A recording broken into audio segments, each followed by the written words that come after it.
Even 2028ಕ್ಕೆ ತಯಾರಿ ನಡೆದಿದೆ. BJP ಸರ್ಕಾರ ಬರಬೇಕು ಅನ್ನೋ ಇಚ್ಛೆ ಅಲ್ಲಿದೆ. ಸೊ ಅಂತಿಮವಾಗಿ ಮತದಾರ ಏನು ತೀರ್ಮಾನ ಮಾಡ್ತಾನೋ ಆ ವಾತಾವರಣ ಅಂತೂ ಇದೆ. ಇಷ್ಟು ಸರಿನೂ BJP ಪಕ್ಷ ಯಾವುದೇ ಕಾರಣಕ್ಕೂ ಫುಲ್ ಫ್ಲೆಡ್ಜ್ ಮೆಜಾರಿಟಿ ಬಂದಿಲ್ಲ.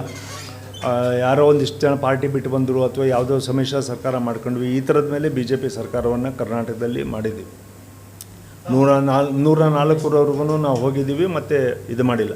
ಸೊ ಈ ಸರಿ ನಮ್ಮ ಎಫರ್ಟ್ ಇರ್ತಕ್ಕಂಥದ್ದು ಆ್ಯಂಟಿ ಇನ್ಕಂಬ್ರೆನ್ಸಿ ಇವಾಗ ಆಡಳಿತ ಪಕ್ಷಕ್ಕೆ ಇರ್ತಕ್ಕಂಥದ್ದನ್ನು ನೋಡಿಕೊಂಡು ಚೇಂಜ್ ಆಫ್ ದ ಲೀಡರ್ಶಿಪ್ ಇವೆಲ್ಲವೂ ಕೂಡ ಸ್ವಾಭಾವಿಕವಾಗಿ ಎಲ್ಲ ಪಾರ್ಟೀಸಲ್ಲೂ ಎಲ್ಲ ಸರ್ಕಾರಗಳಲ್ಲೂ ಸಂದರ್ಭದಲ್ಲೂ ನಡೀತಾ ಇರ್ತದೆ.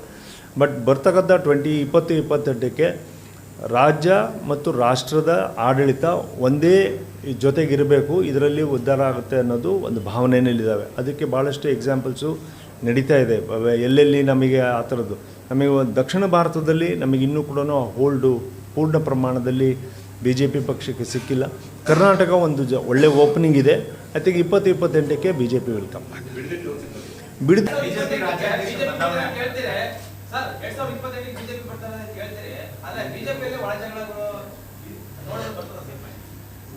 ಅದನ್ನು ಸರಿ ಮಾಡ್ಕೊಂಬಿಟ್ಟು ನಾವು 28ಕ್ಕೆ ಬಂದುಬಿಡ್ತೀವಿ.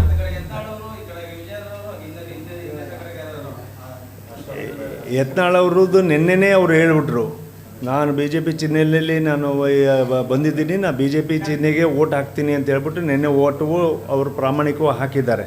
ಸೊ ನಾಳೆ ಬರತಕ್ಕಂಥ ಚುನಾವಣೆಯನ್ನು ಕೂಡ ಇದೇ ಥರದ ವಾತಾವರಣನ ನಾವು ಸೃಷ್ಟಿ ಮಾಡ್ತೀವಿ. BJPನ 2028ಕ್ಕೆ ಕರ್ನಾಟಕದಲ್ಲಿ ತರ್ತೀವಿ.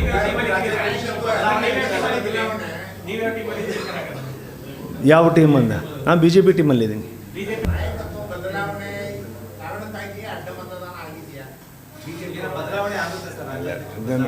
ರಾಜ್ಯಾಧ್ಯಕ್ಷ ಬದಲಾವಣೆ ಐ ಥಿಂಕ್ ಅವರು ಹೆಂಗಿದ್ರು ನೀವು 2.5 ವರ್ಷ 3 ವರ್ಷ ಮುಗಿಸ್ತಾನೆ ಬಂದುಬಿಟ್ರು. ಇವಾಗ ನವಂಬರಿಗೆ ಅದು ಮುಗೀತದೆ ಟರ್ಮ್ಸ್ ಅವ್ರದ್ದು ಅವಧಿ.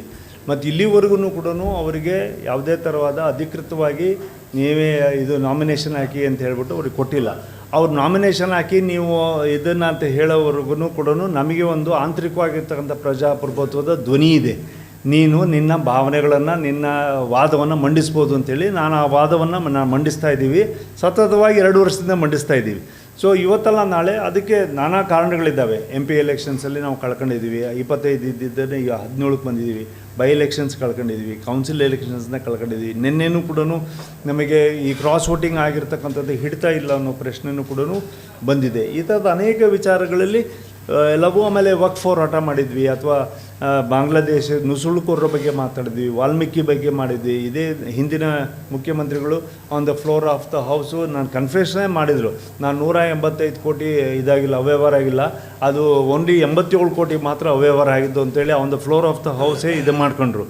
ಅದೇ ರೀತಿಯ ರಾಜಣ್ಣ ಇದೇ ಕೂತಿರ್ತಕ್ಕಂಥ ಮಂತ್ರಿಗಳನ್ನ ನನ್ನ ಮೇಲೆ CD ಮಾಡಿದ್ದಾರೆ ಅಂತೇಳಿ ಅವರು ಮಾಡಿದರು. ಪ್ರತಿಪಕ್ಷಗಳು ನೀವು ಹೇಳಿದಾಗೆ ಈ ಥರ ಕೆಲಸ ಮಾಡಬೇಕಾಗಿರ್ತಕ್ಕಂಥದ್ದನ್ನ ಮಾಡಿಲ್ಲ. ಯಾಕಂದರೆ ನಾವು ಒಬ್ಬ ರಾಜಕೀಯ ಮನೆಯಿಂದ ಬಂದಿರೋದ್ರಿಂದ ನಮ್ಮ ಅಪ್ಪರನ್ನ ನೋಡಿದ್ದೀನಿ. ರಾಮಕೃಷ್ಣ ಹೆಗಡೆ ಟೈಮಿಗೆ ಹೇಗೆ ಪ್ರತಿಪಕ್ಷವಾಗಿ ಕೆಲಸ ಮಾಡಿದರು ಅಂತೇಳಿ, ಯಡಿಯೂರಪ್ಪನವ್ರು ಪ್ರತಿಪಕ್ಷವಾಗಿ ಹೇಗೆ ಕೆಲಸ ಮಾಡಿದರು ಅಂತೇಳಿ ಅವ್ರ ಜೊತೆಗೂ ಕೆಲಸ ಮಾಡಿದ್ದೀನಿ. ಖರ್ಗೆ ಅವರಿದ್ದಾಗ ಖರ್ಗೆ ಅವ್ರ ಜೊತೆಗೂ ಕೆಲಸ ಮಾಡಿ. ಪ್ರತಿಪಕ್ಷಗಳು ಹೇಗೆ ಕೆಲಸ ಮಾಡ್ತಾವಂದರೆ ಅಗ್ರೆಸಿವ್ ಆಗಿ ಮಾಡ್ತವೆ. ಇಲ್ಲೇನು ಅಂದರೆ ಅಡ್ಜಸ್ಟ್ಮೆಂಟ್ ಮಾಡ್ಕೊಂಡು ಹೋದಾಗ ಪಕ್ಷಕ್ಕೆ ಕೊಡ್ತಾ ಬರ್ಬೋದು. ಅಷ್ಟರೊಳಗೆ ಇದೆಲ್ಲದನ್ನೂ ಕೂಡ ಸರಿ ಮಾಡ್ಕೊಂತೀವಿ ಅಂತ ಹೇಳಿದ್ದೀನಿ ನಾನು. ಎಲ್ಲದನ್ನು ನಾಯಕತ್ವದ ಬದಲಾವಣೆಗೋಸ್ಕರ ಅಡ್ಡ ಬಂದ ಕೌನ್ಸಿಲಲ್ಲೆಲ್ಲ ಆ ಪ್ಯಾಟ್ರನ್ಸ್ ಆಗೋದಿಲ್ಲ. ಅದು ಜನರಲ್ ಎಲೆಕ್ಷನ್ಸಲ್ಲಿ ನಾಯಕತ್ವದ ಪ್ರಶ್ನೆ ಬರ್ತದೆ. ಕೌನ್ಸಿಲು ಕೊಟ್ಟಿರ್ತಕ್ಕಂಥದ್ದನ್ನು ವಿಪ್ ಅಂತ ಹೇಳ್ಬಿಟ್ಟು ಜಾರಿ ಮಾಡಿದ್ರು ಕೂಡ ವಿಪ್ ಭಾಳ ಕಷ್ಟ ಅದನ್ನು ಪ್ರಿಡಿಕ್ಷನ್ಸ್ ಮಾಡೋದು.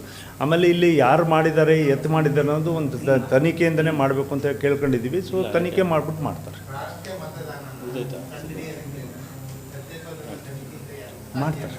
ಇಟ್ಸ್ ವೆರಿ ಡಿಫಿಕಲ್ಟ್, ಬಟ್ ಮಾಡ್ಬೋದು.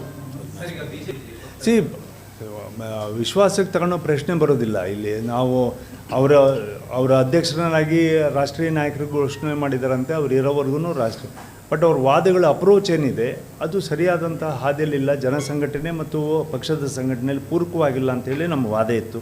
ಅದಕ್ಕೆ ಇವತ್ತಿನವರೆಗೂ ನಮ್ಮನ್ನು ಯಾರು ಕೂಡ ನೀವ್ಯಾರು ಇದ್ರ ಬಗ್ಗೆ ಮಾತನಾಡಬೇಡಿ ಅಥವಾ ನಿಮ್ಮ ಹೋರಾಟನ ಬಿಟ್ಟು ಹಾಕ್ಬಿಡಿ ಅಂತ ಹೇಳಿಲ್ಲ. ವಕ್ಫನ್ನ ನಮಗೆ ಇಲ್ಲಿವರೆಗೂ ಕೇಂದ್ರದವರೇ ಸಪೋರ್ಟ್ ಮಾಡಿದರು, ಪಕ್ಷನೂ ಸಪೋರ್ಟ್ ಮಾಡ್ತು.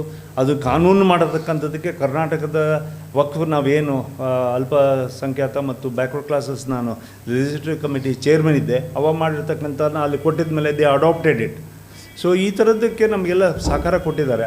ಅದನ್ನು ಮಾಡಲ್ಲ ಅಂದರು. ಅದು ಮಾಡಿದರೂ ಕೂಡ ಪಕ್ಷದ ಹೆಸರಲ್ಲೇ ಮಾಡಿದ್ದೀವಿ, ಸಂಘಟನೆನೂ ಅಲ್ಲೇ ಪರ ಆಗಿದೆ. ಇನ್ನಷ್ಟು ಹೆಚ್ಚಿನ ಮಾಹಿತಿಗಾಗಿ ಫಾಲೋ ಮಾಡಿ ಬ್ರಿಗೇಡ್ ನ್ಯೂಸ್ ಕನ್ನಡ.